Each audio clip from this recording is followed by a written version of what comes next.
Good afternoon, and I want to thank Doug for his inspiring leadership of Rocky Mountain PBS. This is such a dynamic station, and because of your leadership and that of the boards, many of whom I had the opportunity to meet today, Rocky Mountain PBS really is in a true partnership with the people of Colorado.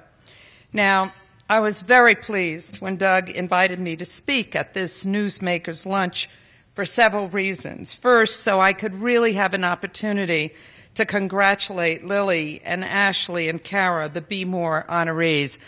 That was such a moving video and so inspiring to see the work that's being done all across the board by these amazing women. And I really think you three amazing women are the real newsmakers.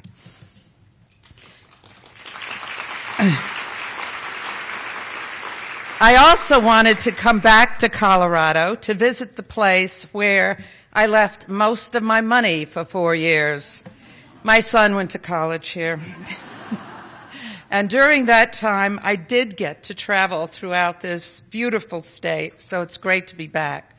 But most of all, I truly wanted to congratulate Doug and his board and Rocky Mountain PBS for their commitment to Women and Girls Lead. This is such an important initiative, and it focuses on the power of public media storytelling to showcase the leadership and development of women and girls.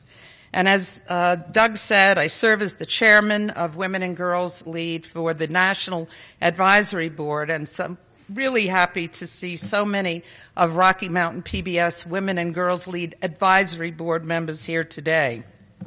The Rocky Mountain PBS Maker Spots, the YouTube channel, the website dedicated to women leaders who are making a difference in Colorado are all impressive and inspiring, and you are all impressive and inspiring. So today, I would really like to talk briefly about my favorite subjects: public media, leadership, and women. And since we are in Denver, let's start with the Rocky Mountain PBS documentary several years ago, Molly Brown, Biography of a Changing Nation. But the fact is, the fictionalized movie of Molly Brown could really not hold a candle to the real-life Margaret Brown. She was a leader and a maker way before those terms for women were used, and part of the early feminist movement in Leadville, eventually becoming a founding member of the Denver Women's Club and one of the first women to run for political office in the United States. So when Margaret Brown got on that ill-fated Titanic, she knew who she was and what she was capable of: unsinkable and unstoppable. And those words can probably describe every woman in this room today, because this state and Mile High City has an impressive list of amazing women who've shaped and are shaping history right now. Colorado is special. I think it has something to do with the mountains. However, I grew up not in the mountains of Colorado, but in the concrete canyons of Brooklyn, New York. But I do know about unstoppable and unsinkable because I was surrounded by very strong women, one of whom was my mother. And when I was growing up in Brooklyn, at that time, there was a great focus on getting an education, which was viewed as the path to getting out of Brooklyn. Brooklyn was a place where if you came home with a B+, your parents would ask, "So, who got the A and why wasn't it you?" It was a place where the teacher was always right and always respected. Eventually, I did get out of Brooklyn, and making this journey with me every single step of the way was public media and its commitment to providing access to the golden key of lifelong learning, for free and commercial-free access through PBS and NPR to local and national and global news, to the highest standards in journalism, to stories that connected me to a world way beyond the borders of Brooklyn. This really was, and still is today, content that mattered, content that spurred curiosity and a desire just to learn and know more. And this content continued to matter to me when I served as Assistant Secretary of State, because it was important then, as it is now, to get news and information beyond a soundbite, to be able to listen to NPR and their foreign correspondents who are often in harm's way, giving us the facts and the stories, to be able to watch frontline documentaries for in-depth coverage on issues based on research and facts, not rhetoric. The late Senator Daniel Patrick Moynihan was fond of saying, "You are entitled to your own opinion, but you are not entitled to your own facts." And it was only on public media that we can see and hear the stories of women defined beyond a caricature or a stereotype. This is where we met those unsinkable, unstoppable women who just did not fit the popular mold, like Julia Child. Now, so many of us were introduced to far more than French cooking and butter through Julia's shows on PBS. Julia underscored for me what my second grade teacher, Bessie Seaton, wrote in my yearbook when I graduated from PS 99. She wrote, "To thine own self be true." Now, at the time, I didn't even know I had an own self, much less what it meant to be true. But Julia knew. It meant finding out what you're good at doing, what you love, and then doing it. It meant developing your own style, not taking a page from someone else's book. Or as someone said, you may as well be yourself because everyone else is taken. And Julia succeeded as herself. Remember when she made a mistake, she famously advised us to just keep on going, dump it in the pot, and keep on cooking. Advice I have followed all my life, and I'm not talking about cooking.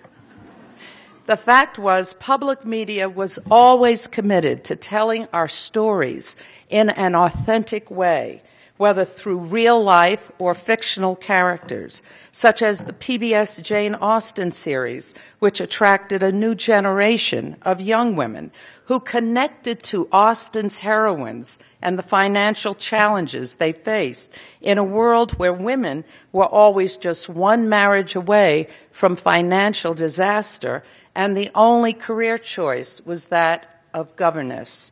Or what about the wonderful Violet Crowley, Dowager Countess of Grantham in Downton Abbey, portrayed by the gifted Maggie Smith? Lady Crowley is really the embodiment of "To thine own self be true." She knows exactly who she is and what she stands for, even as her world and society begin to change so very drastically. We see her unstoppable character revealed when a lunch is about to be canceled because it's being prepared by a woman of ill repute at a time when society had very rigid rules about who was allowed into your home, even as a servant. But Lady Crowley just shrugs as she continues to eat and says, "It seems a pity to miss such a good pudding." What this means is, don't let the perfect be the enemy of the good. Focus on what is important, let the rest go, and most of all, enjoy the pudding. Remember the mythical land of Lake Wobegon, where we heard for the first time about the little town where all the women are strong and all the men are good-looking, at a time when commercial media and the movies are constantly emphasizing the reverse equation. How we tell our stories, how people tell stories about us is very, very important, especially for young girls who are bombarded with media images of how they're supposed to look and act and be. Gina Davis, the Academy Award honoree, is the founder of the Gina Davis Institute on Gender in the Media, and she said she was so pleased to serve on the Women and Girls Lead National Advisory Board because she truly sees great harm in how women and girls are misrepresented in commercial media, and she's so proud to be aligned with the mission of public media, where you can see a documentary such as Wonder Woman, the untold story of America's superheroines, because it focuses on the debate over the lack of strong female role models in the mass media, or the compelling documentary from ITVS, Lioness, which takes a look at war through the eyes of women on the front lines who are doing the job, but they're not getting the pay. Or the women in the American Experience series, Freedom Riders, who put their own safety aside and fought personally and in such great danger for civil rights. Or one of my very favorites, the PBS biography of Ruth Gruber, who is now 107 years old. She's a photojournalist, she's a wife, she's a mother. I'm just so in awe of this woman who just refuses to be turned away from reporting any story she is determined to cover. She was the first woman to report from the Soviet Arctic, and during World War II, this is so astounding, she was asked by President Roosevelt to lead a covert mission escorting 1,000 Jewish refugees from 18 countries invaded by Hitler across the Atlantic to safety in the United States. And every step of the way, someone was always trying to either sink her or stop her, but Ruth just kept going on. She said her life was always going to be connected with rescue and survival, something Lily knows about, and that she would use words and images, her typewriter and her camera as her tools. Ruth said, "I had to live the story to write it, and if it was a story of injustice, I had to fight it." Ruth knew who she was, and she still does.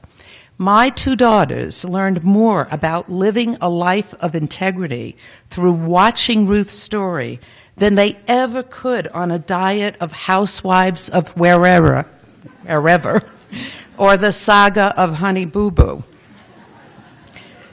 And in fact, it may be more instructive for us to connect to these inspiring stories on PBS and Rocky Mountain PBS at a time when there's so much conflicting advice for women. Articles proliferate telling us how to climb the corporate ladder, but if we miss a rung, it's because we didn't strategize effectively. At the same time, we're cautioned that if we do succeed, success can be very, very lonely. I often wonder why no one ever writes about the joy of succeeding, the opportunity to lead, because it can be joy-filled when you finally have an opportunity to do something of value through something you love. We know that when it comes to women, there are many, many different stories, and they all have value. Different is good, because we know, better than anyone, that one size fits all is the biggest lie in retail. And that is why the PBS series Makers, Women Who Make America, is so compelling. Now, some of the women we meet, of course, are household names, first names only: Gloria, Hillary, Condoleezza, Martha, Ariana, Billie Jean. And we follow their stories and learn what motivated them to serve and to influence. But we also meet those women who are not household names, but simply women who wanted equal pay, equity in the workplace, and fought so long and so focused to achieve this goal, they attracted others and they shaped policy. Through the Half the Sky series of documentaries on PBS, we hear the stories of women in places very far from here today, fighting for a better life for themselves and their children. and we connect to these stories. Through Frontline, we follow the story of Robin Charbonneau, an Oglala Sioux and member of the North Dakota Spirit Lake tribe. Robin, whose Sioux name translates as kind-hearted woman, the name of the documentary, said, "I needed to open my mouth and I needed to speak." So she let documentary filmmaker David Sutherland follow her for more than 3 years, and she told her story, not a very happy one, of alcoholism and abuse. The film resulted in the Federal Bureau of Indian Affairs taking control of social services on the Spirit Lake Reservation and investing in abuse of children. Robin now works with women on the reservation, and she helps them find their voice, the first step to living a life without fear. Now, none of these women started out with the idea of being self-important, similar to the Be More honorees. They made certain courageous choices in their lives, and then important things began to happen. Many of them took a stand when they just could not accept the brutality of what was happening to them and their children. And I can tell you that because of this public media series introducing us to women struggling for basic rights and safety, there are now girls who will be going to school and not into a life of degradation. There are now girls who will not be abused, and there are now women who are finding their true voice. And that speaks to the mission of public media, to create content that matters, to tell the truth as you tell the story. And all of the women, similar to each of you here today, personify leadership that is not just focused on personal achievement, but on making a difference. Recently, I met with Sheryl Sandberg, COO of Facebook, and also featured in the PBS Makers Women Who Make America series, along with Colorado's own Linda Alvarado. Sheryl, as you all know, has written a book called Lean In, basically advising women to lean in, do not automatically pull back from that next promotion. And I so agree with this approach, but with just one caveat. Know what you're leaning into. Know yourself. It's not so much about leaning into the right strategy, the right job, the perfect plan. It's about leaning into your life, your very special life that only you owned. I have leaned into many careers and adventures. Actually, I call my mistakes adventures. Throughout my life, wife, mother, volunteer, writer, entrepreneur, government service, and now as the CEO of the Corporation for Public Broadcasting, CPB. In each position, I hope I found a way to make a contribution in my own way. And today I come to work every day inspired by the mission of public media. I believe without equivocation that public media strengthens our civil society by putting the civil back in our society and giving us a safe place where our children can learn, where people can debate with respect for different views, where a young person who has dropped out of high school can have a second chance to graduate because of our American Graduate Let's Make It Happen initiative. And I'm proud to be connected to a mission where content is created to educate, to inform, to inspire, and yes, to entertain. My job leading CPB is twofold: to ensure that we serve as the steward of the federal appropriation, the majority of these funds which go directly to public media stations throughout the country, and also to ensure I am a catalyst to help strengthen and advance public media so that stations such as Rocky Mountain PBS can continue to serve the American people in ways that are relevant and important to their lives today, not yesterday. Public media content connects us to one another in ways that help us become better citizens, better able to contribute, better able to serve. And this is why public media, available to all Americans for free and commercial free, is so very, very important to our country, and why Rocky Mountain PBS, by being true to the people of Colorado, by telling stories that matter and count, by serving the community and delivering this trusted information beyond a soundbite, is so very vital. And with the adoption of iNews to Rocky Mountain PBS, you're expanding in-depth, substantive journalism, which is a critical component of a free society. The fact is we are trusted to tell America's story every single day, and that story is a dynamic one of constant change, reflecting a much more diverse America. And I look forward to hearing and seeing the stories of a new generation of young people, like the high school and college students who are here with us today, who are on their way to becoming unsinkable, unstoppable leaders, just like each of you in this room. And just like you, they will discover themselves along the way and understand that the true definition of power is never, ever over another person, but it is the ability to be true to oneself and to achieve one's goals one step at a time at higher and higher levels of personal responsibility. And that as you master each level, your self-confidence grows, as does your influence, your ability to contribute, to make a difference, and that can be your story. I've really enjoyed being with all of you today, and I would like to leave you with two practical pieces of advice. First, to quote the PBS Mark Twain Prize honoree, Tina Fey, "You are no one until someone calls you bossy."